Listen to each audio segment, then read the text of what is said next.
I mean, I knew there was a war in Iraq and Afghanistan going on, but you know, it was like this giant army of and military of 2 million people with reservists and National Guard. What are the odds of like just this one person? But you know, I hadn't been paying that close attention to the news, but there's this surge of troops going in Iraq that President Bush had ordered, which was 30,000 troops. Again, as a guy who didn't know what those numbers are, it doesn't sound like a lot, 30,000, that includes this one new, person. But when you want 30,000 soldiers to go to Iraq, and these people just got back, and these people are still there, and these people are about to go in 6 months, and you need another 30,000, you kind of take everybody who you can. So anybody coming out of that chaplain school, they assigned to units that were getting deployed. I mean, the units were getting deployed, missing a chaplain. They just took every new chaplain and put them in these new units. So before I found that out, I thought I was very happy because we were getting assigned to Savannah, Georgia, which is a Jewish community, a 5-minute walk away. I mean, with kollel, eruv, day school, store, restaurant. I mean, like anything. I mean, you couldn't believe that this would be my first assignment, like a very easy transition into being like in the middle of nowhere. And but there was a reason why I went to that unit, because that unit was deploying to Iraq, and that in order to keep the 30,000 soldiers there, you needed to extend the people who were going for 12 months to 15 months.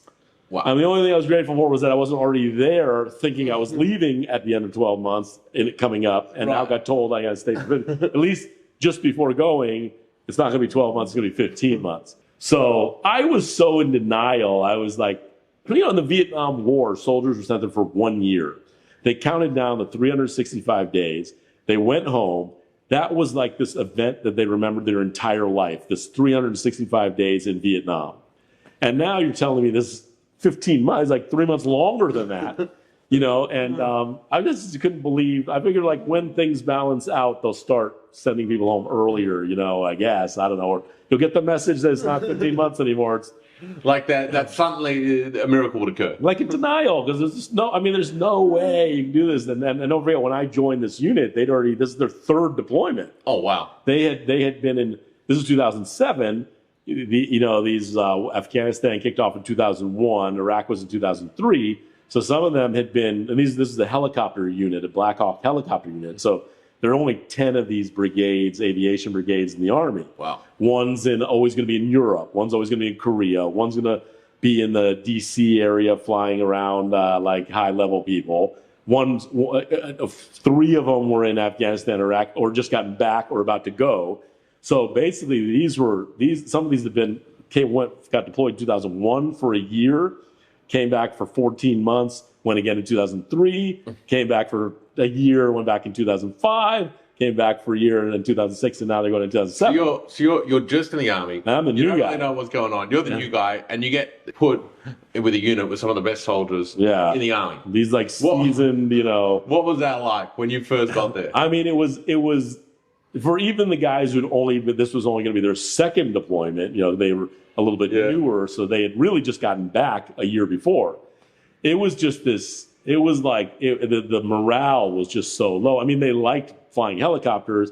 They liked their fellow soldiers. They even liked the Army, but like they had just, these young soldiers, had just gotten married or just had a baby or about to have a baby or, and now they'd been like deployed and they came back and they deployed again. And it's not going to end. Like for them in their mind, we're going to come back after this for a year and then go back again, and they go, what did I get myself into? And here I'm like the one who just like, it's all new for me. So, it's hard to even relate and boost the morale or anything because I didn't know what they were talking about. I mean, for me, it was just, when you look at your pay, the pay, it's this big table. It's got your rank and then the number of years you've been in the military. So you look at like captain, and then you go, there's a captain with 8 years, captain with 9 years. So I'm like captain, and it's like the first column, captain. There's Joe, captain with 6 months. So I felt bad because I couldn't understand. I couldn't really feel their pain, but you could feel the level of just like, when I am out of this. And in fact, the Army recognized it too, because right when we were there that first year, they offered captains who like really sort of, you want to keep your captains in because they're going to be the future, Right. when they Generals, do their whatever. first 5 years, that they're mandatory after West Point or whatever it is. Now, if they get out, those are the people you want to stay in for 20. So they offered this like blank check. Like you could pick, I think, 2 of 5 options. Go to graduate school, $30,000 bonus. Pick the place where you're going to be assigned next. I mean, just one after the other. And even then, people were like, "I don't care. I'm getting out." So it was a really bad vibe. And sure enough, it went 15 months. I mean, the whole time I was like, at some point, we're going to get this call that we got enough people there and we're lowering it. And and we got there Erev Shavuos. And let me tell you something, a year later on Shavuos, the second one, knowing he's still had 3 more months after that, I mean, it took a toll. I mean, that was a challenge. Was they look at the chaplain as the guy who's talking to God all the time and has the best attitude and everything's Gamza Latova. And, when the chaplain has what they call a crisis of faith, like a bad mood and he's bitter. It's funny, not funny at all, but one of the chaplain at the base when we arrived had been one of these guys who got extended, like just before his 12 months was over. So his daughter was getting married. So they had moved the wedding so that he could go on leave because they let everybody go home for 2 weeks. So they moved the wedding so he could go home to the daughter's wedding. So you walking around, and he was like the base chaplain, and he just looked like leave that guy. What's wrong? How do I know the story? Because like, what's wrong with that? He's like, oh, let me tell you about his daughter's wedding. So like, and now so if you're the chaplain and you're just bitter, I mean, like it's hard to tell somebody else they should turn that frown upside down. Well, let's jump off those more bitter times and talk about some of the excitement. Some of the madness, some of the insanity that occurred when you first landed in Bing Bong for the first time. And what was that like? Yeah, I mean, the good news about the aviation units, these helicopter units, is they need to be around like airfields and big repair bays and places to park everything and mechanics. Right. So it was like a very big, not everybody, but it was like the headquarters. So quite large place. There weren't any really buildings. It was all tents and trailers. But it was large. It was very large. So that was good because when I started the Jewish community, grew up for Shabbos, there were quite a number of people coming, and it built up and started getting bigger. That part was good. Of course, it wasn't like you're going to take a shower with a bottle of water, like some people at some of these outposts. It was a pretty built up kind of place that had been constantly built up for the surge. So I was impressed with how civilized it was. You could purchase internet. It wasn't very good, but you could purchase some Iraqi guys set up a satellite dish and have like 200 people sign on to the login thing, for like $80 a month or something.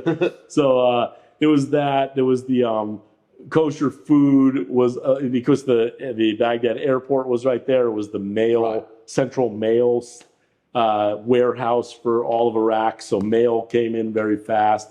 So it could have been worse. Did you have those experiences where inside the base, it's America, it's a little American kind of vibes. Yeah. And then right over there. Yeah.